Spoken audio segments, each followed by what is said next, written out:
Welcome back to the Metal Exchange. This is Chris. I'm here with Justin, and we have a very special guest on the heels of our episode about Threshold's debut album, Wounded Land, from 1993. We have a longtime Threshold member, keyboard player, Mr. Richard West. Richard, thank you so much for joining us, and welcome to the Metal Exchange. It's my pleasure, and I'm at a bit of a loss because I've not heard what you said about the album yet, so I'm just going to have to assume you've said only nice stuff. We both hated it, and no, we both had a lot of kind words to say about it, and we talked a lot about how it kind of set the table for what Threshold would sound like for the next almost 30 years it's been. But we kind of wanted to speak with you and kind of discuss. We realized that you weren't involved too much as far as the writing process goes, but your influence as a keyboard player is all over this album. So we just kind of wanted to talk to you about how you ended up joining the band and a little bit more detail as to what your part in creating this album was. Yeah, absolutely. So, why don't we just start with tell us how you ended up in Threshold, or how you ended up being getting involved with the band, and you can kind of segue into how the first album came about. Yeah, sure. So I left university and I moved near to London with the hope of getting into a band. Ended up working in a little recording studio evenings and weekends, which is where I met Carl Groom, the Threshold guitarist. And I joined, I think, 2 other bands before joining Threshold. First, I was in a kind of an indie rock band with Carl called Mercy Train. And we did a few shows and put an album out. Then I was asked to go and tour with a band called Shadowland, which was formed by the keyboard player from Pendragon, a guy called Clive Nolan. So I went on tour with them. Clive was fronting, so he wanted me to play the keys. And it was while I was on that tour, which again Carl was guitarist on, that Carl asked if I wanted to join Threshold. But I thought it was just a session player. So I remember I came into the studio and I started playing on all these songs. And you'll have noticed there's a few quite fast solos on there. So I thought, okay, I'll come in, it's a performance record, I'll just perform my head off. And I played way beyond my ability, thinking, thank goodness I'll never have to play this stuff again in my life. Because I thought I was just coming in for the sessions, So I played some solos, I did a few kind of atmospheres and pads and stuff. Quite a lot of the keys were already been played by Carl. It was quite a complete record. So I was really in at the last minute. And then, got a call a few weeks later saying, well, it was more kind of a gradual joining the band. I was doing a photo shoot. Next, I was named on the credits, and then next thing I know, we're doing shows. And I thought, you got to be kidding me! You want me to play that stuff night after night? That's impossible. So I really had to work hard, get my skills up, just so I could actually perform at that level every day. So I guess you had nobody else to blame but yourself then for landing the full-time gig at that point. No, absolutely not. And it's really not what I was even looking to be doing at that stage. I didn't really know much about the world of metal. I knew a bit about prog rock. I was very much into Genesis and Floyd, but I was kind of more of a pop rock guy. That's kind of where I thought I'd be heading. So it was an unexpected diversion that I'm still on. Yeah, I was going to say quite a different sound than even Pendragon, just because of the crunchiness of Carl's guitars and just the way that some of the strongs are a little bit tighter, but more riff driven, I guess, than some of the prog rock stuff that you might have been into.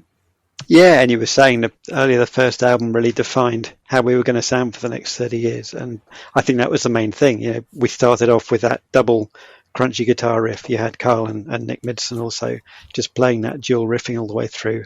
And that became our bedrock, Everything we've done since then has kind of been defined by that. So even though the sounds changed, the melodies have changed, the structures and productions have changed, we've always kept that as our foundation. And the foundation is certainly there, but at the same time, your keyboard sound and some of the atmospheric tones that you use really do lend itself well to that, that guitar sound underneath. Did they give you free rein when you went into the studio to record Wounded Land to really just, kind of go crazy like you said and play above your level as you said, or did they kind of say to you, this is what we're looking for, and then you just went off and did it, or where did the inspiration come for some of these leads? A bit of both, I guess. Like I say, quite a lot of the pads and basic sounds were already in there, so it was well produced already. But Carl would say, we need a big solo at the beginning of this song, or here's the big solo in the middle of Sanity's End, and I'd then have free reign to go off and just play far too fast and far too complex. I listen back now, I think, what was I doing? But I was a young boy trying to impress. That's great. That's great stuff. I love it. Did you have any say in the addition of Damian Wilson as the vocalist? We talked about in the previous episode that there was kind of a revolving door of the three vocalists over the years. And Damian was on this album, and then he wouldn't be on the next album, but he would be on the third album.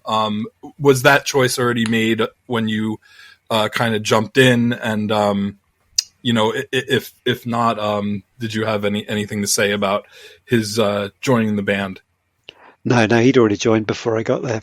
All his recordings were done when I got there. So they'd done a song called Intervention before Wounded Land came out, which went out on some Dutch progressive rock sampler. So they already kind of had a song out there and it was established. So I was the sixth guy to join. And I remember we did in, I think, April 93, we did a show with that lineup, that six-piece. The only time that lineup actually did a show together up in London. And it was a few months before the album came out. And Damien told me then he'd been offered another job in another band. And so he'd already left the band before the album even came out. And that was totally his decision. I think he wanted, he's an ambitious guy. He was just looking to climb. And there was this big band with big money behind it, which could have gone somewhere. So can't blame him for trying. Sadly, didn't get anywhere for him. And as you say, he was back a few years later to do it all again. Before he would be back a third time, 20 years after that. It's funny because one of the things we commented on just throughout the career of the band was that you've had three singers, all of whom have a very, very different sound, but somehow it works when they sing these songs. And I've had the pleasure of seeing a pair of these songs live at different times at the Prague Power Festival in Atlanta. I've seen you guys with all three vocalists, but somehow the music works no matter who is fronting the band. You've got a little, I guess, lucky or really an ear for choosing the right frontman for the band. It's a curious one, isn't it? Because the singers are certainly very different when you look at Damien compared to Mac and Glyn, who followed him. I think Mac and Glyn, they got similarities. They got that sort of raspy quality, which works so well with heavy guitars. Damien's complete opposite, but because he's so powerful, it seems to work as well. He's more like a trumpet, if that's not an unkind thing to say. It's more that sort of tone, whereas the other guys are more like that kind of throaty saxophone. But they're powerful, they soar over the music, and it just works beautifully. We've been really lucky to work with all three guys. You mentioned earlier that Damien had kind of left the band before the album was, out. Did that prevent you from doing like full tours for the record, or was it something that what you weren't even thinking about? You just wanted to get the record down, and then you would think about the future trajectory of the band later on? I think we had the tour booked anyway, so and there was no question of not doing it. It was our first ever European tour. There's no way you're not going to do that. So we put an advert out in Metal Hammer music magazine and got a whole ton of responses of various grades, from blues singers to female death metal growlers. I mean, it was an amazing eclectic selection. Still remember them, but I think we were a couple of weeks before the tour and we still didn't have the right person. It was getting quite panicky. And then luckily we waited a bit longer and Glyn Morgan came along, who was then the singer for our next few years and back being our singer now. So so then he came out, toured the album, so Damien never got to tour the album, which is kind of sad, really. Did you ever,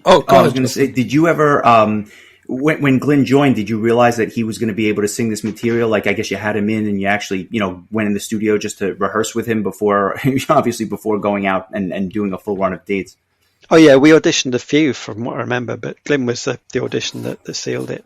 And he looked great as well. He looked like a young John Bon Jovi in those days, and came up looking the part, sounding the part. I think Damien obviously had a really high vocal range.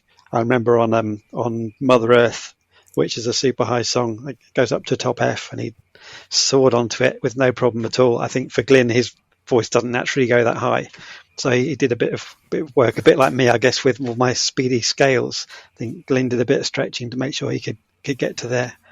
But yeah, we knew straight away when we saw Glyn and heard him that he was the guy. Yeah, we had mentioned that actually almost word for word on the last episode, just about how Damien's range was a little bit different, and so like there's certain tracks that might not have been really feasible for Mac or Glyn to do, without, I guess, a little bit of a struggle just because of that vocal difference. But I wanted to ask, how did you find the I guess like the reviews? And I mean, this was Threshold's first album, and so this was kind of the first time that you would be hearing people's thoughts about the album and the reviews and such. And I hadn't I wasn't a fan of heavy metal until probably around 1997. So I wasn't really paying attention when the album was released. It was actually both of our first, our first introduction to the band, 4 or 5 years later when we heard, but we had always heard that this was a very well received album. So I was just curious what it was like for you as a band member hearing all the positive feedback that after the album was released. I'll be honest, it went over my head at the time. I think it was a lot of that happened in Germany, and we probably didn't hear about it for a while. The main two places the record sold, I think Germany was the biggest one, and then Japan, strangely, after that. There was a rumor that the Paradox was used as a theme tune on some Japanese sports show, and I think that probably helped us quite a lot. Wow. But in the UK, we got some nice reviews, but it was very much the underground press. So I wasn't really watching it thinking, wow, I'm suddenly going to become like a famous keyboard player in a metal band. I was just kind of watching it really with one eye, to be honest. I think I was still expecting to have a career in a slightly different direction at that point. And I guess with the advent of, social media and all the, the internet, it really transformed the industry, because back then you just had to rely on either print or word of mouth, I guess, back in the early 90s. Oh, absolutely. Yeah. You get the opposite end of the spectrum now, don't you? You don't just hear what a magazine thinks, you hear what every single fan thinks on a daily basis. And you sometimes have to have a thick skin for that. Yeah, I think I can certainly see that, where you see the good and the bad, and sometimes you have to tune out both extremes and focus on the majority at that point. Absolutely. You're putting yourself out there whenever you do anything creative, aren't you? Whatever genre or medium you're in, and so you have to be ready for that. But I think sometimes fans don't realize that the people they're talking about can actually see what they're saying, and it can actually affect the artist, which is kind of a weird world that we're in. I totally understand, and as we get towards the end, we'll let you speak about some of the other projects that you're working on, which are certainly outside of the metal genre. Speaking of League of Lights specifically, but before we get there, I just wanted to ask some questions about the first time that you heard the Wounded Land tracks as they had been presented to you. What were your immediate thoughts? Because again, as someone who was not into metal. And knowing that the band had originally started as a covers band doing, Rat and Testament tracks, it had to be quite jarring for someone like yourself who was probably not as in tune with that style of music. It's funny, I don't specifically remember the first time I heard anything in the studio. I think I was kind of steered to here's a section, put a solo down, rather than hearing the whole album. What I do remember is my first rehearsal with the guys, because I walked into this hall and they were already playing. They were already set up when I got there. And they were playing, I think it was the opening riff to Consume to Live. And it was loud. And with Carl and Nick doing that big riff together in perfect unison, John mirroring it on the bass, Tony hammering away on the drums in a big room that really kind of boomed the sound out. It was the most monstrously huge thing I've ever heard. And it stays with me to this day. I was awestruck. I thought, this is amazing. I thought, am I really joining this band? Followed by, how are you going to hear any keyboards over that? But it was a beautiful moment that just stays in my heart. It was so powerful. I remember the first time I was introduced to certain songs or certain bands, and even on an album, it just sent like chills up my arm, because it was like a seminal moment in the development of my musical fan appreciation. So I can certainly appreciate that. As since I think we can ask you this question without there being any sort of bias, since you didn't write any of the songs on the album, do you have any favorite songs on the album, and do you have any that you wish that Threshold would continue to play in a live atmosphere today? Oh, interesting question. Funnily enough, I think the first song I was drawn to when I joined the band was actually Intervention, which isn't on the album at all. That was the bonus track. It has an extra warmth to it. I listened to Wounded Land, and it's got a cold bleakness to it, which is beautiful. It's a lot of fifths and kind of cold harmonies, and it's a lovely atmosphere. And especially when we played it live, it was really something quite special. And then Intervention's got these really nice warm chords under the guitar solo that just stir your soul. Really quite a beautiful song. So I was drawn to that one first. But when we came to playing stuff live, I think it was Sandy's End. That's the the big 10-minute track. It's kind of got everything in it, and it really set a template for the big Threshold epic songs. Yeah, I don't think there's a Pilot in the Sky of Dreams or any of the stuff on Shire without a Sanity's End. That really did lay the framework as far as I'm concerned. And it gave you, it was interesting for a debut effort to have so many epic tracks that are over 8 minutes and a pair of tracks that are over 10 minutes. It was very ambitious, I think, for a band to just come out of the gate and really just, go, right in that direction, because not a lot of prog metal bands were doing that at the time. I mean, obviously you had Dream Theater here in the States, but even worldwide, even the prog bands were, kind of staying in that 5 to 6 minute range. But to have 2 10-minute epics is quite an achievement for a debut album. Yeah, it's a weird one, isn't it? Because I think when Threshold were making this, and certainly when they're writing it, we weren't aware of the term progressive metal. It was a band that started playing, like you say, Rat and Testament covers, but also had a love for progressive rock. So they were bringing in their influences of Rush and Floyd and the Genesis and whoever else into the mix. And I think that's where the kind of the epic size comes from, and the idea of doing a 10-minute track. So they were really just doing music that they wanted to do. No real expectation of it getting anywhere.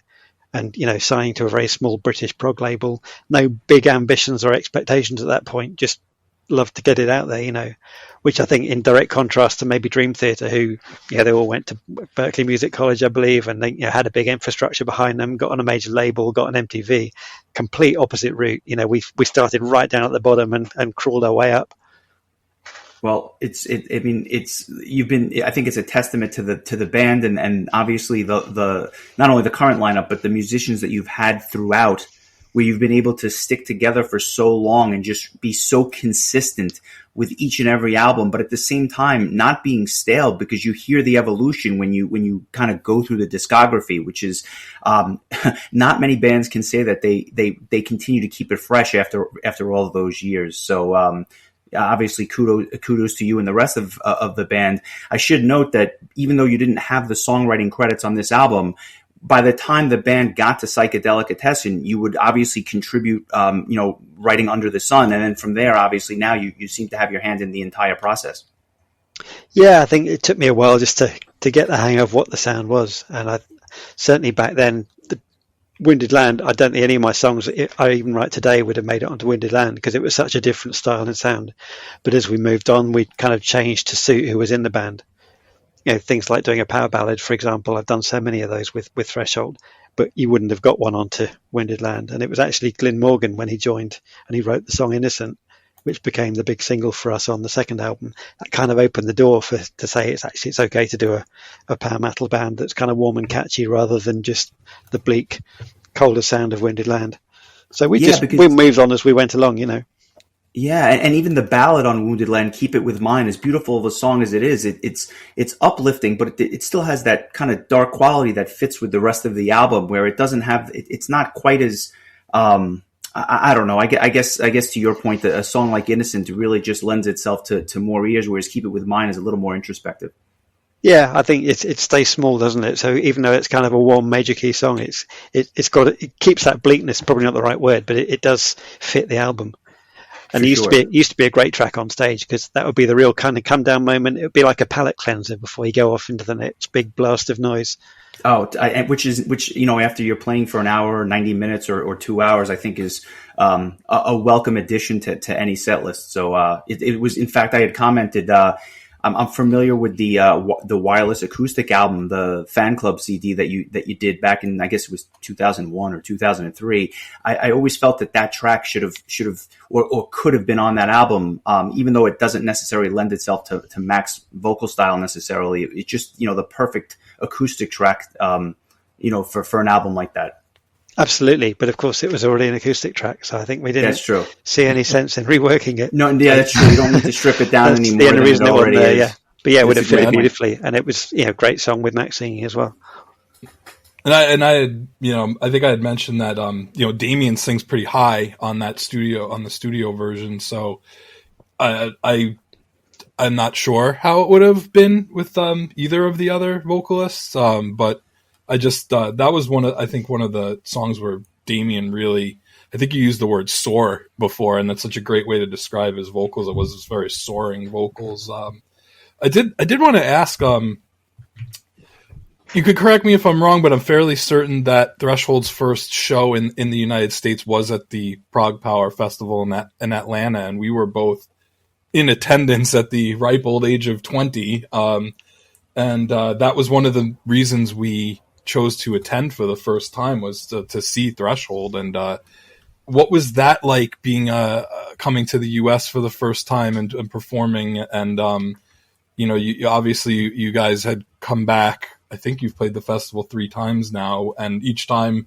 with a different vocalist. So just wanted to talk a little bit about that experience, because we're long time Prog Power attendees and sponsors, and a lot of our listeners are attendees as well. And so just curious about your experience with coming to the US, and how if the idea of doing a full-fledged tour had ever come about as well. It's kind of weird, isn't it? We've been so few times to the States, but like you say, we've done Prog Power 3 times with all 3 singers, and it's not many venues can say that. So we're kind of proud to have done that for you. But loved all 3. But that first one was pretty special, like you say, our first time in the States. I think Mac was really on form that day. He could sometimes be a bit variable. He had various demons, but I remember that show was just a belter. I think we put out a DVD and we had some of those tracks on there as bonus tracks, and it's still a great listen. Loved every minute, and I love coming to America. I honeymooned there. It's got a special place in my heart. So as soon as we can come back, we'll be there. In terms of doing a whole tour, it's something we always wanted to do. We pretty much nearly had one set up, I think 2007, just before Mac left, after we did Dead Reckoning. So kind of all our plans changed. And for some reason since then, we haven't really got round to trying to organise it again, which is pretty lame, isn't it? I'm really hoping. I'd love to come and do it. We were talking about it a couple of years ago, just before COVID happened. Our timing seems to always be slightly off, but maybe one day. Yeah, we I have this funny memory. I told the story we did an entire episode on that third edition of Prog Power that you guys debuted in the States on, and just a funny story about kind of tying into Wounded Land is that I believe you were about to play Paradox, and Mac goes to the microphone. He's like, "We're going to play a song from our first album," and he must have forgot the name of the first album, and I forgot which member of the band yelled it over to him, and it was so noisy that I don't think that he heard what the guy said, and so he just said, "Yeah, this is from our album Wonderland," and then just started playing into Paradox. And I always thought that was so funny, because I was just like, did he just say Wonderland instead of Wounded Land? But I can't remember now whether he maybe had a couple of drinks or whether that was an in-joke at the time. I couldn't tell you. It may have just been an in-joke. I remembered it so clearly, and I just remember being such a huge fan of that song after hearing Paradox played live. I was so excited to hear it, and I wasn't as big of a Threshold fan as I end up being years later. At the time, that concert had a lot to do with why I became such a big fan, because the live performance is so good. It's so tight, and it's so sonically, sonically pleasing would be the way to put it. I thought you guys stole the stage, the last Prog Power. I think you stole the show. It was my favorite performance of the 4 days we were there. I thought Glenn was phenomenal. I was a little bit, I went into it a little bit like worried because I had never really heard much from Glenn, and I was a big fan of Damian Wilson, and I was disappointed to hear that he wasn't in the band anymore. And boy, Glenn made a believer out of me after just a couple of tracks. That was really one hell of a performance. So I just a couple of my memories from those Prog Power sets. I believe Justin was there for the one that that Damian did perform at. I missed that one, but I was at the other two. But yeah, you guys Well, really I remember Damien almost missed that one as well. Oh wow! I Yeah, don't know you if you guys remember, really Justin, but we were quite late on stage. I do. That may be a story for another day, but I do remember that, and I believe there was something going on upstairs which may have, I don't know, contributed to it or something like that. I don't know. It was quite a memorable weekend, to say the least. All three were for many different reasons, but to be fair, I think all three singers nailed it, and like it goes back to the strength of the band again, because when you have music where no matter who is singing over the top, it just seems to lend itself to those vocals. I think it's really just a testament to the strong songwriting and the what's going on underneath, which makes the vocalist shine that much more. I think the official story was Damien overslept and Yes. didn't hear his alarm or set his clock wrong because of the time difference. But Yes. I heard various other unofficial versions of the story. It was slightly had a different rating, shall we say? Yes. Well, and again, a story for another day and another time. But I think I heard the official story, and I think I may have heard some of the unofficial stories as well. I'll just say that it was a pleasure to see him live, and Glenn Morgan blew me away at the most recent Prog Power. I guess it was in 2019. So it was a pleasure to see you guys back, and I'm sure you'll be back again before the festival closes its curtain one last time. Yeah, I loved that last show we did with you, and that was one of my favourite shows of all time. I think it was just beautiful venue, great crowd, everything about it's just a great place to come and play. Yeah, no question. Just a couple other questions. Going back to Woundland for just 1 second.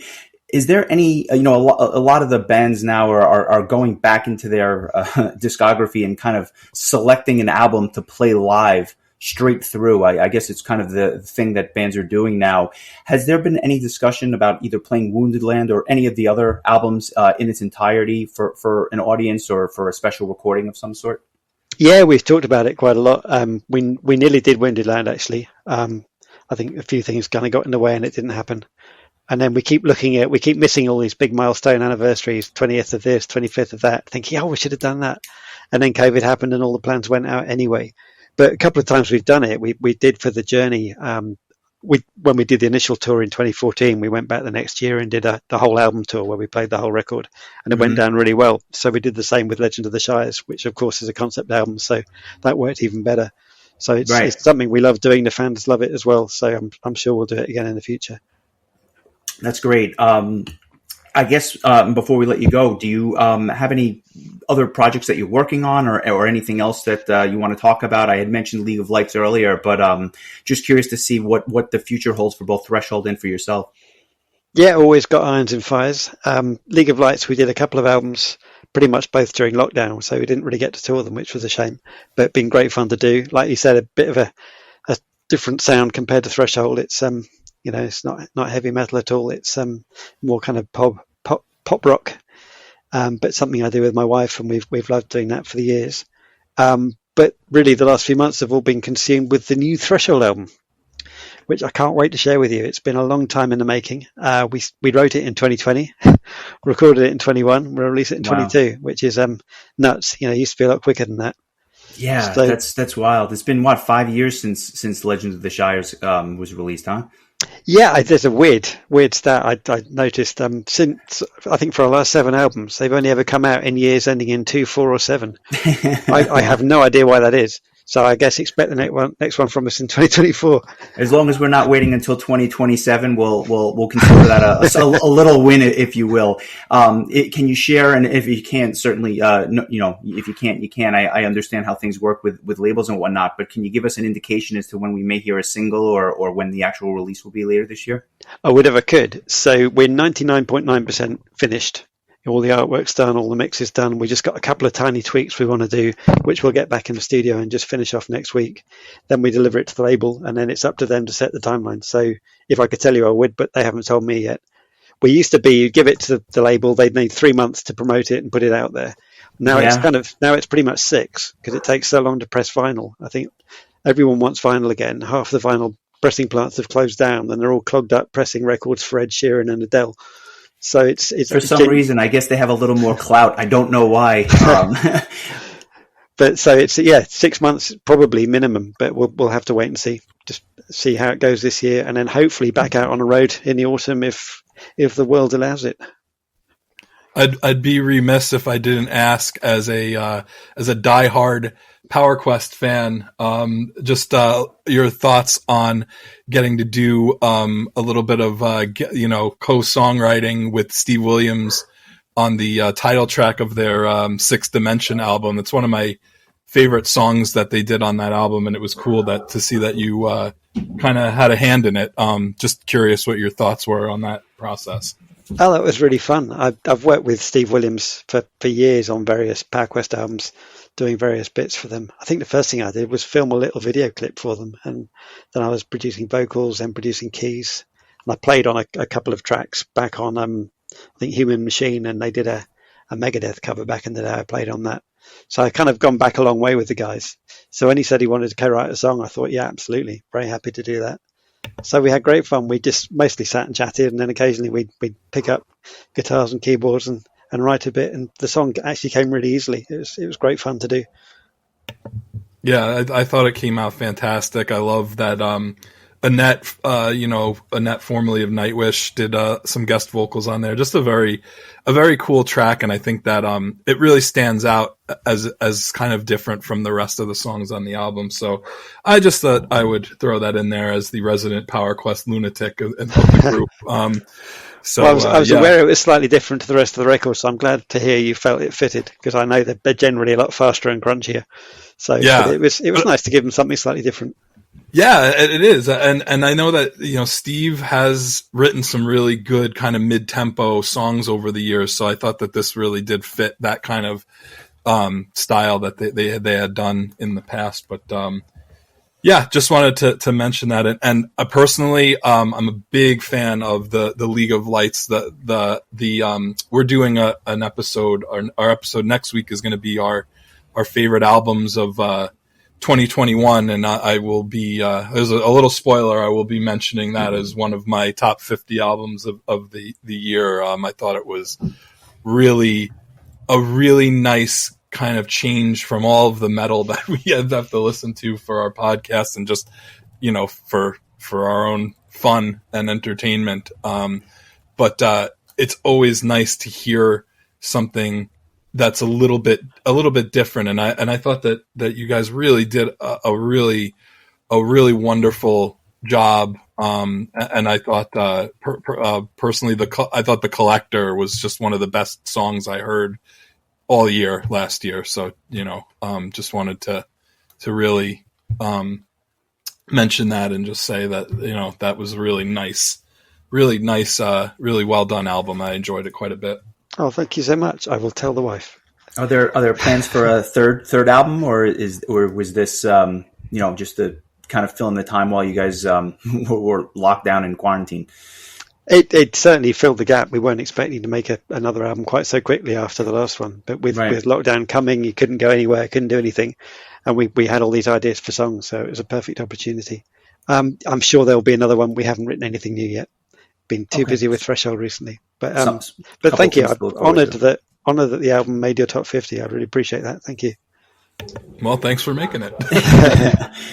Richard, it's been an absolute pleasure. So thank you so much for your time today. I know that I speak for a lot of the listeners where we can give our opinions on albums from last month or from 30 years ago, but to hear the insight from someone who was actually there is invaluable. So again, thank you.